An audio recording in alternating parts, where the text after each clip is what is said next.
India TV YouTube channel को subscribe करें और बेल आइकन दबाएं।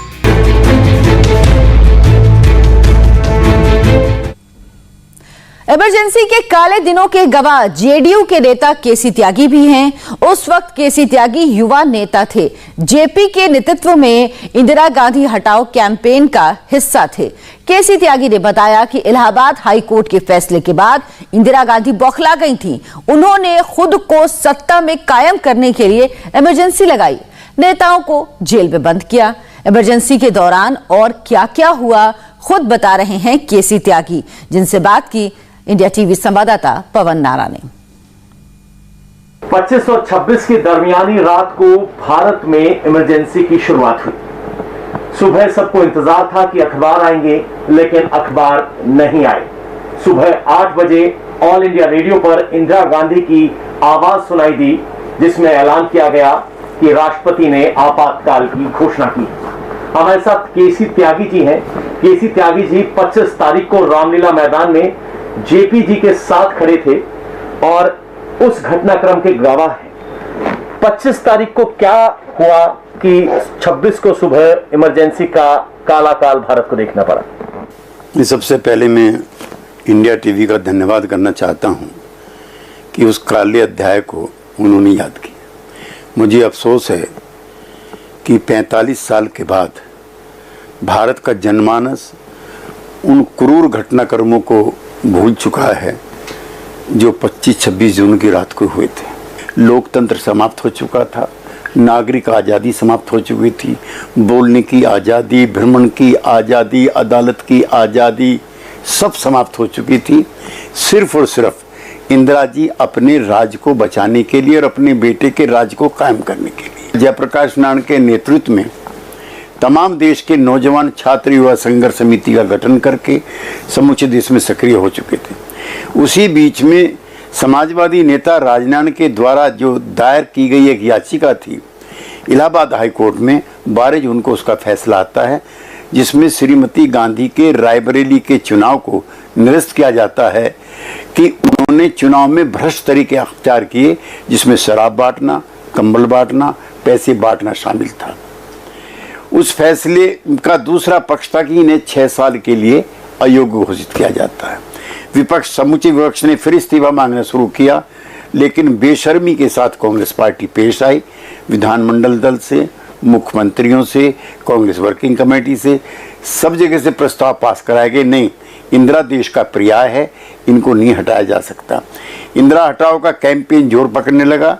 राष्ट्रीय स्तर पर एक कमेटी बनी जिसके मुरारजी भाई संयोजक बने और नानाजी उसके महामंत्री बने, और तय हो गया कि तमाम देश में इंदिरा हटाओ रैली आयोजित की जाएंगी।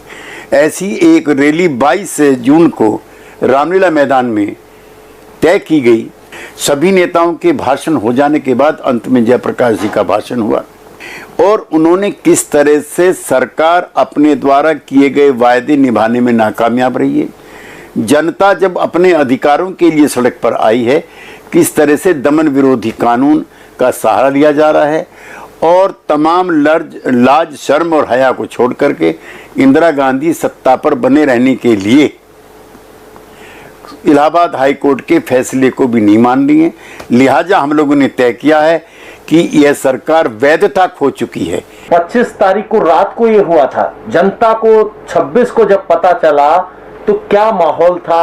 आप कहां थे? किस तरह से धरपकड़ चल रही थी? चौधरी चरण सिंह यूपी निवास में थे, वो नेता प्रतिपक्ष थे उत्तर प्रदेश के। उनके समेत जयप्रकाश नारायण, मोरारजी भाई, अटल बिहारी वाजपेयी, लाल कृष्ण आडवाणी, मधु लिमये, राजनारायण, पीलू मोदी, और सबसे महत्वपूर्ण गिरफ्तारी थी चंद्रशेखर जी की। चंद्रशेखर जी इंदिरा गांधी जी के करीबी थे और कांग्रेस वर्किंग कमेटी के मेंबर थे। वो निरंतर प्रयासरत थे कि इंदिरा जी और जयप्रकाश जी की तकरार नहीं होनी चाहिए, चूंकि वे इसके नतीजों को जानते थे। जब उन्होंने इंदिरा जी और इनमें तालमेल कराने का प्रयास किया तो इंदिरा जी इनके भी खिलाफ हो गई और 25 तारीख की रात को चंद्रशेखर जी, जो कांग्रेस पार्टी के वर्किंग कमेटी के मेंबर हैं, उन्हें भी गिरफ्तार कर लिया। सुबह का जब भाषण तैयार किया जा रहा था तब तक कांग्रेस के अध्यक्ष और उनके पीए को यह नहीं पता था कि अखबार नहीं छपेंगे, उन्हें नहीं पता था कि अखबारों की बिजली काट दी गई है। वो खौफ वाला माहौल कैसा था? देखिए, ये हमें भी नहीं था कि आपातकाल रात को लगने के बाद सड़कें इतनी सूनी होंगी। चूंकि जो मीटिंगें नेता प्रतिपक्ष की होती थी उसमें लाखों की भीड़ आती थी और देश में व्यवस्था विरोधी, इंदिरा विरोधी माहौल बना हुआ था।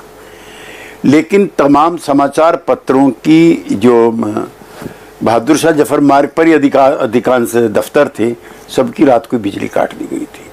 कोई अखबार नहीं छपा था और 1200 पत्रकार भी गिरफ्तार हुए थे, इसमें कुलदीप नैयर, वीरेंद्र कपूर समेत और इंडिया टीवी के एडिटर रजत शर्मा समेत, हालांकि उस समय पत्रकार नहीं थे, छात्र नेता थे। 1200 पत्रकार गिरफ्तार हुए। अखबारों पर संपूर्ण पाबंदी थी। प्रेस इन्फॉर्मेशन ब्यूरो के दफ्तर में जाकर के खबर दिखानी होती थी कि आज ये खबर हम लोग छाप रहे हैं। 2 लाख के करीब लोग गिरफ्तार हुए थे। बहुत जुल्म जातियाँ हुई। जो लोग फरार हो गए तो उनके परिवारजनों को पीटा गया। जॉर्ज फर्नांडीज के भाई के नखून निकाले गए जॉर्ज फर्नांडीज की गिरफ्तारी के लिए। सबसे ज्यादा वांटेड अपराधी जॉर्ज फर्नांडीज थे और आदेश था कि उनको गिरफ्तार करते ही गोली मार दी जाए। एक फोटो है नरेंद्र मोदी का, सरदार के वेश में, कहा जाता है कि इमरजेंसी काल का है। क्या उस वक्त नरेंद्र मोदी की क्या कोई पहचान थी? कोई पिक्चर में थे कहीं या युवा नेता थे? नहीं, वो हम लोगों की तरह से ही युवा नेता थे। उस समय एमएलए एमपी ना हम थे ना वो थे। और उनको एक फायदा ये था कि वहां पर एक फ्रेंडली गवर्नमेंट बन चुकी थी बाबू भाई पटेल के नेतृत्व में। इसलिए कोई भी नेता वहां का, श्री नरेंद्र मोदी समेत, गिरफ्तार वहां पर नहीं हुआ। वो देश में भूमिगत होकर के अपने पार्टी के कार्यक्रमों में लगे हुए थे। और गुजरात के जो नेता दिल्ली में थे, मुरारजी भाई समेत, वो सब गिरफ्तार हो चुके थे। आप कितने दिन जेल में रहे? जेल में जब रहे वहां क्या माहौल था? क्या आपको राजनीतिक कैदी के तौर पर ट्रीट किया जाता था? मैं मेरठ जेल में था। आमतौर पर जेल की दीवारें इतनी ऊंची होती हैं कि रात को जब आप घूमते हो, विचरण करते हो, तो वो पहाड़ जैसी लगती हैं और वो भयभीत भी करने वाली होती है कि इससे बाहर आप आसानी से नहीं आ सकते हैं। और कई जगहों पर तो पुलिस के कहने पर जेल के अधिकारियों ने, जो सत्याग्रही थे, उनकी पिटाई तक भी की। इमरजेंसी 21 महीने चली, वो दौर कैसा था? आप जेल में थे, कुछ देर पहले बाद इमरजेंसी हटने से कुछ देर पहले बाहर भी आ गए थे। जेल से जब हम अंतिम दिनों में छूट करके आए तो बहका वातावरण था। समाचार पत्रों में इंदिरा जी और संजय गांधी के अलावा न किसी का वक्तव्य छपता था, न किसी की तस्वीर छपती थी। जो नेता गिरफ्तार हुए थे उनके नाम तक भी ठीक से नहीं छपते थे। और एक पति पत्नी भी आपस में राजनीतिक विषयों पर चर्चा करते हुए कतराते थे। ऐसे भय और आतंक और कानाफूसी के माहौल में हम जेल से बाहर आए थे। जब आप जेल से बाहर आए तब इमरजेंसी हटी, तो वो किस गलतफहमी में हटी? क्योंकि 21 महीने चली थी इमरजेंसी। देखिए, तानाशाह या अधिनायकवादी जो नेता होते हैं उनकी कई कमजोरियां होती हैं। वो अपने चापलूसों पर, खुफिया एजेंसियों पर बहुत यकीन करते हैं। इंदिरा जी को भी उनके सलाहकारों ने बताया कि संपूर्ण देश में शांति है, ट्रेन समय पे चल रही हैं, दफ्तर पे समय पे लोग आ रहे हैं, आपके खिलाफ कोई आंदोलन नहीं है, लिहाजा आप 300 से ज्यादा सीट जीत कर आएंगी अगर अब आप चुनाव कराएं। दूसरा बड़ा कारण, पड़ोसी राज्य बांग्लादेश में शेख मुजीबुर रहमान ने भी इमरजेंसी लगाई थी, लेकिन 14 अगस्त 1976 को उनकी वहीं के लोगों ने हत्या कर दी। तो इंदिरा जी लोकलाज भी थोड़ी बहुत थी, डरी हुई भी थी। और उनके पिताजी लोकतंत्र के सजग प्रहरी के रूप में दुनिया भर में जाने जाते थे। उनको शर्म भी आती थी विदेश में जाते हुए, लोग क्या कहेंगे।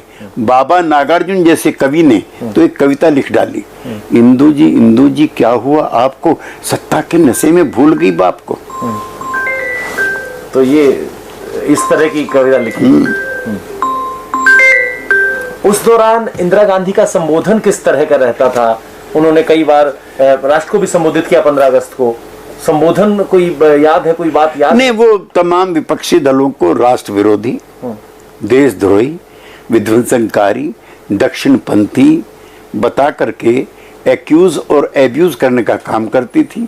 मैं गरीबों का भला करना चाहती हूँ, मैंने बैंकों का राष्ट्रीयकरण किया, राजा महाराजाओं के प्रिय पर समाप्त किए हैं। ये लोग जो हैं गरीब आदमियों के परिवर्तन के विरोधी हैं और देशद्रोही हैं, ऐसा भी प्रचार मिसेस गांधी की तरफ से किया जाता था। तो ये सब हुआ, जब इमरजेंसी हट गई, चुनाव हुए, वो कैसे थे? उस चुनाव के परिणाम किस तरह से भारत के भविष्य के निर्माण में अहम साबित हुए? नहीं, वो चुनाव नहीं थे।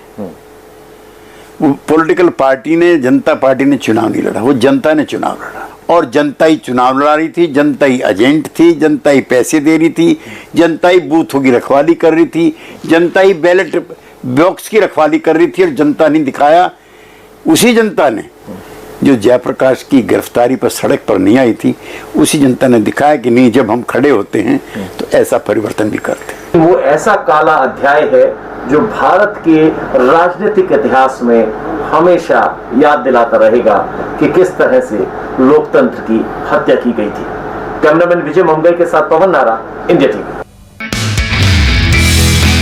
नमस्ते, मैं हूं मीनाक्षी जोशी। वीडियो और खबरों से अपडेट रहने के लिए India TV YouTube channel subscribe करें, बेल आइकन दबाना ना भूलें। जुड़े रहें इंडिया टीवी के साथ।